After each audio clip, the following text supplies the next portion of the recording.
Buenas, mi nombre es Leonardo Pérez, matrícula AB1646 de la asignatura de Historia Universal de la Educación, Historia de la Educación Universal y Dominicana.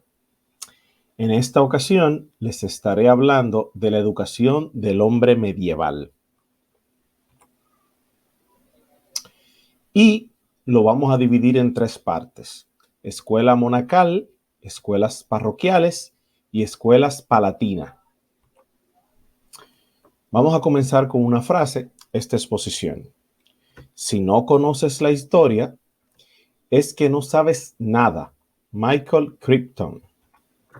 Escuela monacal. Las escuelas monacales estaban destinadas a educar a los monjes. Conservaron la tradición y la cultura antigua de la cultura antigua. Se fundaron en el siglo IV y duraron hasta el siglo XI. Estaban constituidas por las escuelas internas y externas. El monasticismo es el enclaustramiento de creyentes devotos en recintos protegidos y autosuficientes, con el propósito de consagrarse a la vida religiosa, apartados del tráfago mundano. Cabe destacar por su prestigio e influencia los monasterios de Bangor en Irlanda, el de Bobbio en Italia y las escuelas mozárabes de Córdoba en España. Aquí tenemos unas imágenes de lo que eran las escuelas monacales. La base filosófica del monasticismo se encuentra en el idealismo cristiano de San Agustín. Tiene sus antecedentes en las anacoretas y eremitas que vivían en Oriente y Egipto, aislados de los montes, y cenobitismo, agrupación de religiosos con similares prácticas y creencias. Se reconoce como fundador del monasticismo en Occidente a San Benito de Nurcia, 480 y 543, el cual sirvió de modelo a otras que siguieron. San Benito organizó la orden de los benedictinos en Montecassino, Italia, en el 529, exigiendo a los novicios ingresantes 3 votos: la pobreza, la obediencia y la castidad. Las escuelas monacales recibían novicios que iban a ingresar a la orden, a quienes llamaban oblatos. Durante el periodo de instrucción primaria, los jóvenes que ingresaban sin la intención de hacerse monjes se le llamaban externos. Tantos oblatos como externos se les enseñaba a leer y a escribir en latín, alguna en literatura latina, los salmos de la Biblia, algo de Séneca y los dísticos de Catón. Por su contenido moral, también se le instruía en números y en las operaciones básicas de aritmética. Los oblatos continuaban su educación religiosa hasta consagrarse como miembros de la orden. También tenemos las escuelas parroquiales. Las escuelas parroquiales fueron dirigidas a lo largo de la Edad Media por obispos. Se encargaban de la educación de los jóvenes que querían acceder al sacerdocio, pero recomendaban a los párrocos esta formación. La enseñanza que se ofrece en las escuelas parroquiales se caracteriza por sus altos valores morales. Se impartían las materias instrumentales. Por esta reputación académica, atrajo estudiantes de todas las religiones. También tenemos las escuelas palatinas. En el siglo VII y siglo VIII se produce una discontinuación en la actividad occidental. Las condiciones de la vida en Europa bárbara son difíciles, que la cultura queda casi reducida a cero, pero bajo la influencia de Carlomagno en el 742 al 814 se fundó la Escuela Palatina, cuyo objeto fundamental era procurarse un número de funcionarios laicos y eclesiásticos suficientes para administrar el imperio. La palabra palatina proviene del latín palladium, que significa palacio o casa real, y se denomina así a la institución educativa instalada en el ámbito de un palacio real o perteneciente al palacio. Su misión fue formar a los niños de las aristocracias del imperio. La escuela palatina en latín, fue fundada por Carlomagno en el palacio de su capital,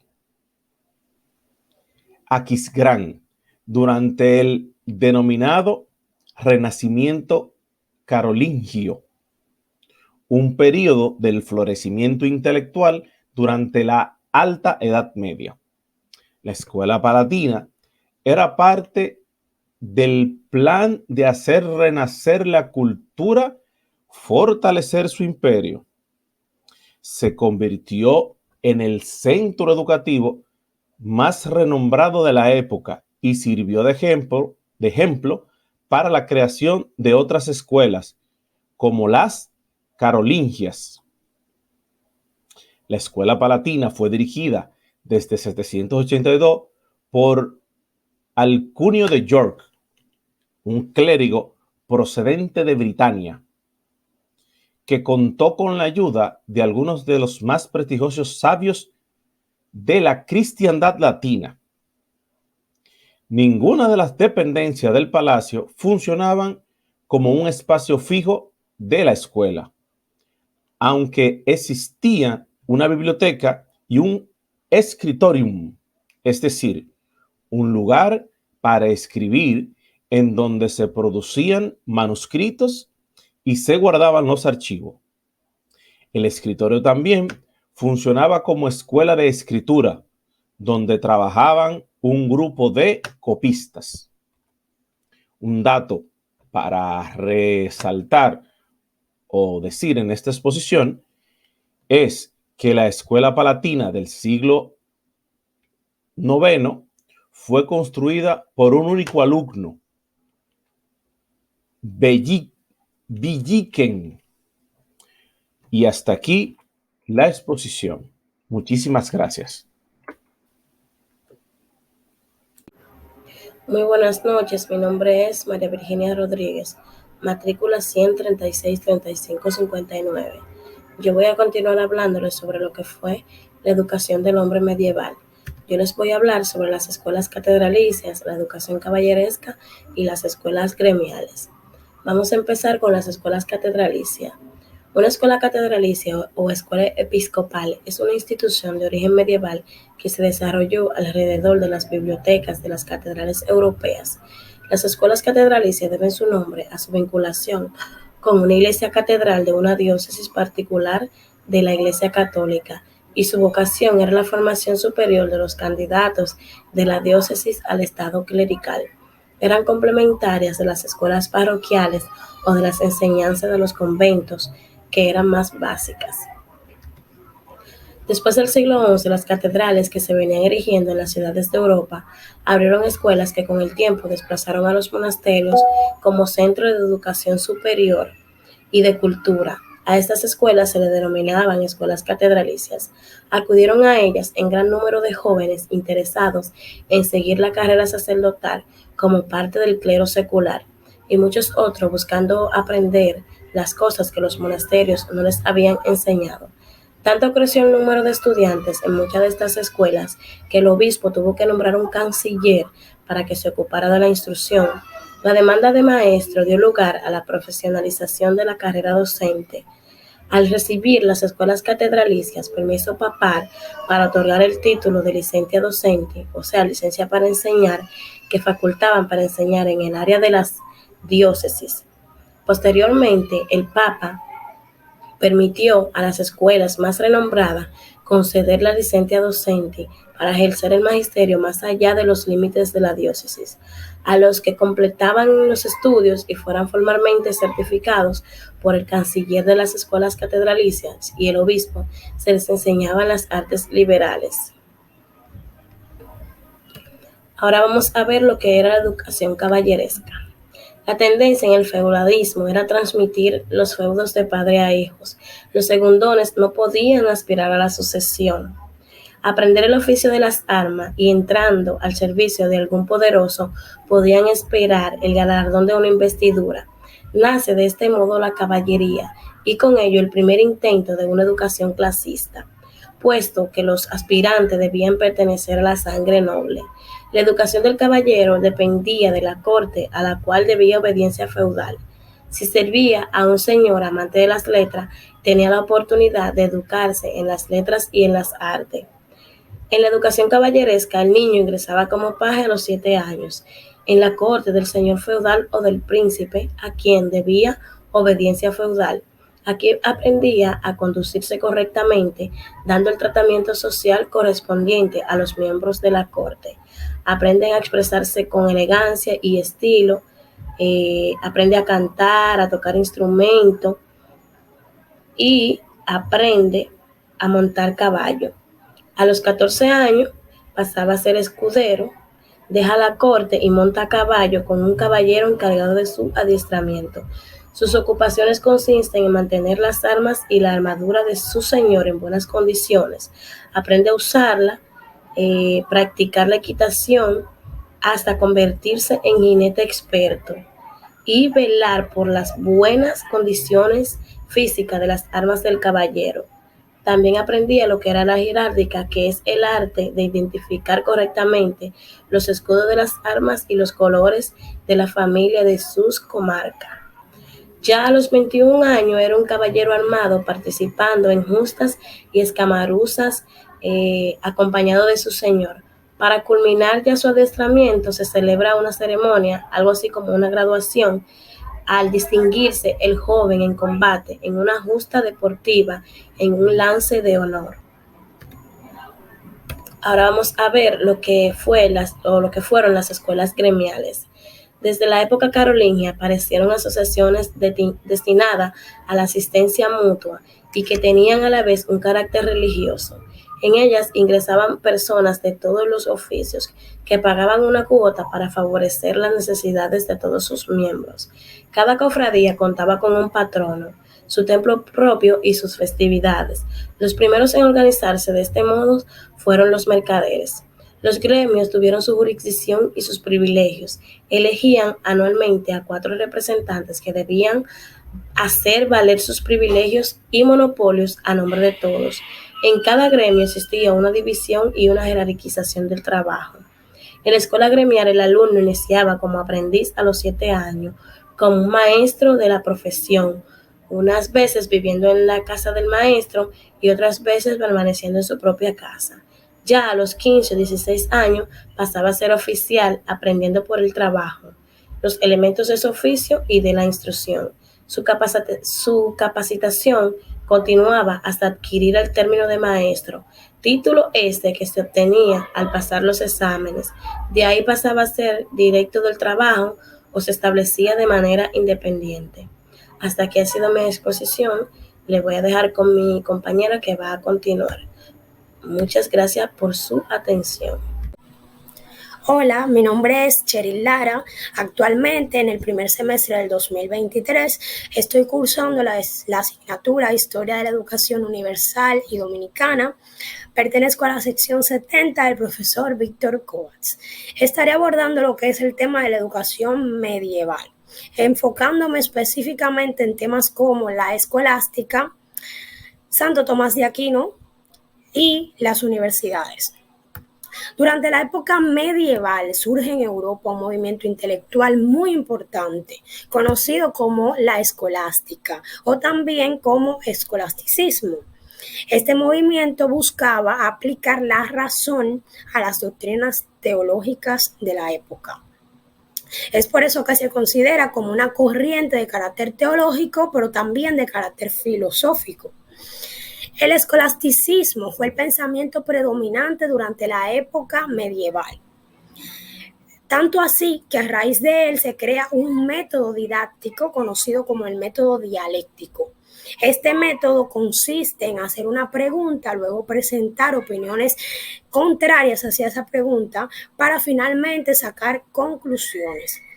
Por lo tanto, requiere de un pensamiento analítico bastante riguroso cuyo objetivo principal es conciliar la fe y la razón.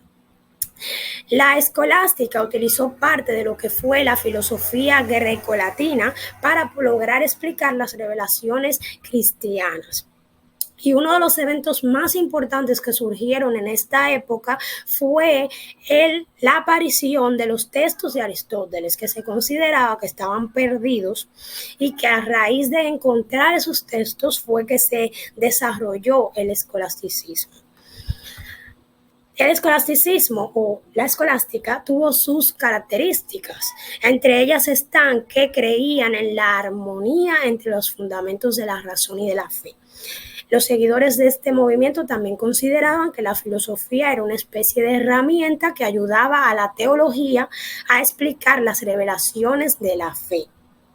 Utilizaba el método dialéctico, que era un método de carácter didáctico, como acabo de explicar. También consideraban que la Biblia era la principal fuente de sabiduría. Por tanto, se dice que en esta época existe una subordinación donde la razón se encuentra siempre subordinada a la fe. Los seguidores de este movimiento aceptaban también los postulados de la Iglesia Católica. A pesar de que las ideas de Aristóteles fueron las predominantes dentro de este movimiento, el filósofo Platón también tuvo gran influencia. De ahí la necesidad de crear dos escuelas filosóficas distintas, con pensamientos distintos, que fue la escuela de los nominalistas y la escuela de los realistas. Los nominalistas eran los seguidores de Aristóteles, quienes se enfocaban principalmente en la razón, puesto que decían que los objetos que conocemos son reales y que los conceptos y las ideas son solo nombres. Mientras que los realistas, seguidores de Platón, tenían una postura más teológica, puesto que sostenían que lo que conocemos realmente son ideas implantadas por Dios en la mente humana. Santo Tomás de Aquino es un personaje muy importante dentro de este movimiento, pues fue un teólogo y uno de los pensadores más destacados de esta época, la época medieval, y considerado también como el máximo representante de la escolástica y fundador del tomismo. El tomismo fue un sistema teológico y filosófico que recopila el pensamiento de Santo Tomás de Aquino y también se considera como la base de la escolástica. Su obra principal es la Summa Teología, que es un compendio del saber filosófico de su época.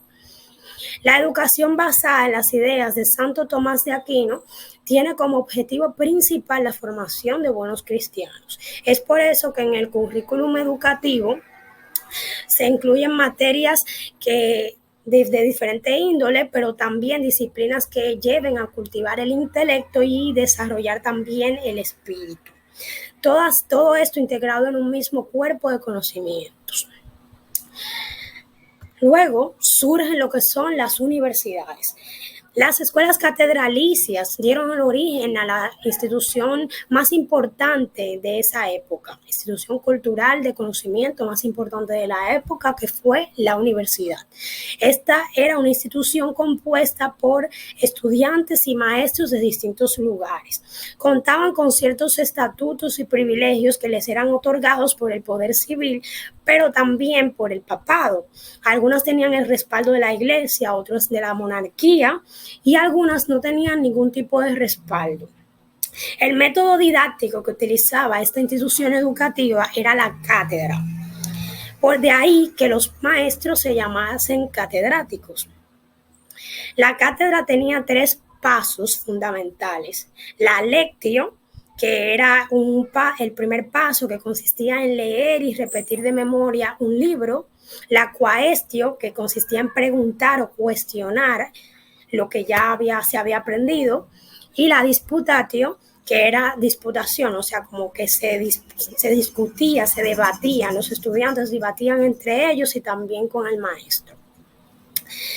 Luego surgen varias universidades, o sea, existieron varias. La primera que se conoce fue la Universidad de Bolonia, que fue la primera universidad en tener estatutos propios, y en ella el rector era elegido dentro de los mismos estudiantes.